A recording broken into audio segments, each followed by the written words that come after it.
So I have people wonder a lot, why don't I like Coco or Princess and the Frog or some of these other Disney movies? And, and I realize that I have never actually told part of my story here on the channel. I've written it up, I've shared it at church and other places, but it's a part that a lot of people may not know about. Now, this doesn't fit on my regular YouTube channel, but I do think it would be very appropriate here. So, wanted to share. You may recall that I was not raised as a Christian. My dad was an atheist when I was growing up. This is what we taught at home. My dad would have dinner conversations and we would talk about why there is no God and prove that there wasn't. So I was not raised with a religious background. There's a lot of people think, oh, you're a pastor, you've always been religious and all that. Nope, not at all. Quite the opposite.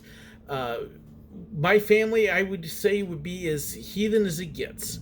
Uh, when my high school prom happened, my stepfather was the co-owner of a limo company. My mother was my limousine driver for our prom and provided the alcohol for it. We had a little party in the hot tub, and we were definitely not a religious family in any way. But one of the things that happened when I was young, back in junior high school, I started playing a game that many of you will be familiar with, Dungeons and Dragons. And now, let me be clear, there's nothing wrong with the game, okay? Role playing games as a whole are actually really cool, and I do like a lot of that still. However, at the time, I got me and our dungeon master and a couple others. We had a nice group. We had a good group of friends, but I, in particular, my quest to make it more real, got carried away and really began to dig into things that I shouldn't have. Really began to research witchcraft. Began to research seances and Ouija boards. Now, if you're familiar with the Bible is very clear in both Old and New Testaments that sorcery, magic, witchcraft are all condemned. They're all considered occult practices. They're not godly. God is not in those things. And I know there's some people who are like, but I enjoy reading my horoscope. I could go on and on about horoscopes and how they're not real.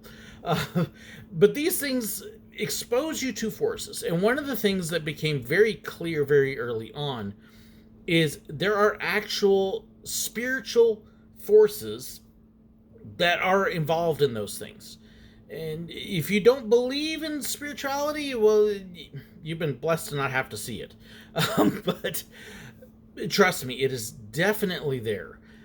And in digging into this and trying to make it more real and to make our magic system more real and to enhance this, we began to try and incorporate some of this. And I invited a couple friends. I actually invited, for a little bit of time, I was going to a church youth group, even though I didn't believe, really didn't want anything, but I was trying to get my dad to shut up and leave me alone after he became a Christian. And we had invited the pastor's daughter over, and she freaked out the whole time because of the way we played. But we sat down one time as one of our gaming sessions, and our characters had to consult a dead whatever as part of it. I don't even remember what our storyline was, but we staged a seance to bring the game to life, and we tried to make this thing as real as we possibly could, not realizing what we were playing with. And it really hit home when, as we're doing this stupid thing, and we're in the process, we're going through the routines and everything, and like I said, we'd studied it because we wanted it to be real. And in the middle of this thing, we had two red glowing eyes start hovering over our table. I wish I could say I was making that up. I'm not. Very real. Freaked us out. At that point, that was kind of a wake-up call for me. You maybe shouldn't be doing this. But we had incorporated elements of voodoo, elements of witchcraft. And it was then that I began to realize this isn't play stuff. This isn't just fantasy and games. It's real. it's real. And when I encounter things like that still, so like the Princess and the Frog with the voodoo, there's flashbacks to reality. People, oh, it's just innocent and it's a cultural thing. There's a lot of spiritual stuff in that the other Disney movies don't hit on anywhere near as much. Yes, magic has a common theme in Disney movies, and it's usually a plot point element. But in their effort to make it come to life in Princess and the Frog, they get more into some of the background and depth than a lot of people realize. And if you're not familiar with those things, oh, it's easy to, oh yeah, it's just a cultural thing. It's not. There's reality to it. Deep reality in a lot of cases. And there is some darkness. And again, I saw things from that bothered me. My wife also, as well, she was raised in a Christian home. She was actually a missionary down South America. And they dealt with witchcraft, witch doctors, shamans, and things like that. And I mean, just a constant, for lack of a better way to put it, a spiritual battle. These people would actually come against them and throw curses at them. And I don't mean curse words. I mean, they would actually cast curse spells against them. She had one time when, and she won't tell the whole story because it traumatized her so much, but she was like 4 or 5 years old, and something happened. She ended up in this room with skulls that talked to her. No, not a Halloween prop. Actual human skulls that, because of the spiritual stuff there, they talked. And when you get into things like Day of the Dead, it isn't just a respect for the ancestors. We spent several years living in Southern California. My wife actually grew up there in a very Hispanic community. No joke, we were the minorities. It was about 80 to 85% Hispanic. To the point where if I would sit in the mall eating at the food court, I actually had one time where a family was next to me in Spanish saying, "What's up with the white guy? Why is he sitting here and eating?" Not knowing I understood what they were saying. We saw a lot of not just the surface culture. We attended a Spanish church. We knew the Spanish people.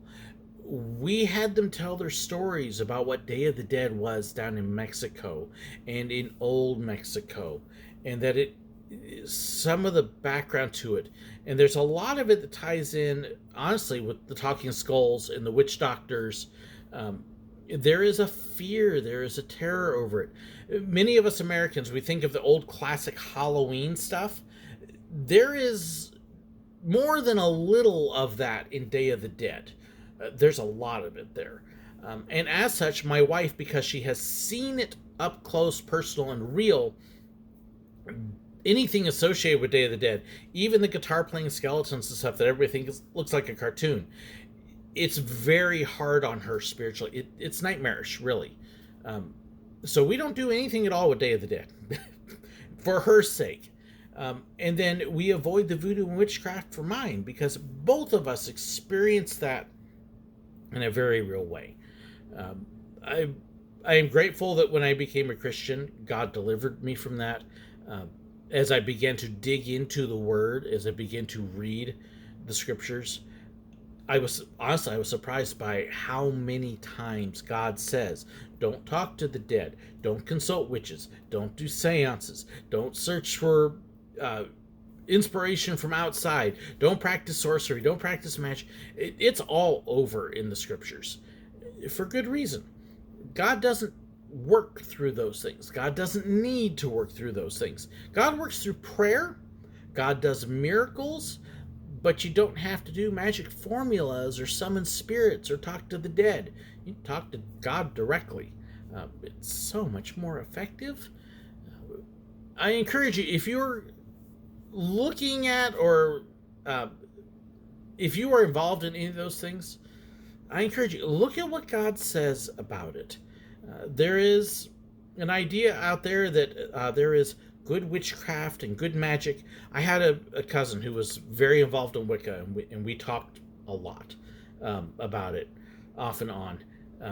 She passed away several years ago from cancer, but I got more than familiar with Wicca, and I'm not going to go through. There's plenty of websites out there that do a wonderful job, a far better job than I can, of talking about what Wicca is and why it's not good and why it's not biblical, why it's not God working in it. And so I encourage you, just do a Google search. You'll turn up some good stuff, but please be aware, those spiritual things that many people think are just fun are not.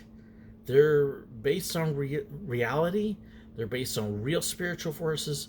They're based on a real darkness that likes to deceive. And unfortunately, I've seen it up close, and that's why I try to avoid it. So, especially as we're coming up to Halloween, and I love Halloween in a certain way. I don't love.